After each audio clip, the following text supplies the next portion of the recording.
Le calme semble être revenu autour de Sainte-Soline dans les Deux-Sèvres. Après un important week-end de mobilisation où plus de 4000 manifestants ont envahi le chantier d'une réserve d'eau à usage agricole très contestée, Wilfried de Biller, vous êtes l'envoyé spécial d'Europe 1 sur place. Les militants ont lancé aujourd'hui un ultimatum au gouvernement avant de lever le camp.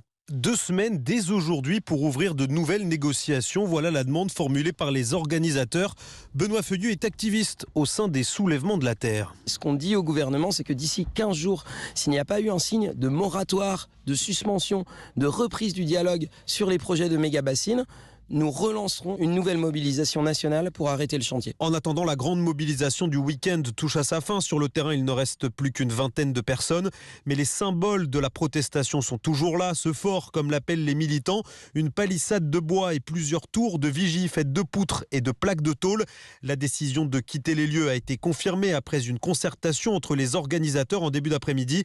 La lutte se poursuit tout de même, affirme Julien Leguette, leader du collectif Bassines Non Merci. On sait que il y a plein de manières d'agir contre un projet. On rentre dans une phase de piqûre de moustiques ou de piqûre de frelons selon, et qui sera portée par tout un tas de gens qui se sentent concernés par ce scandale des méga-bassines. Des militants qui ont prévenu qu'ils seraient très vigilants à toute reprise des travaux sur le chantier de la méga-bassine. Et la préfecture des Deux-Sèvres reste prudente de son côté et prolonge l'interdiction de manifester jusqu'à mercredi.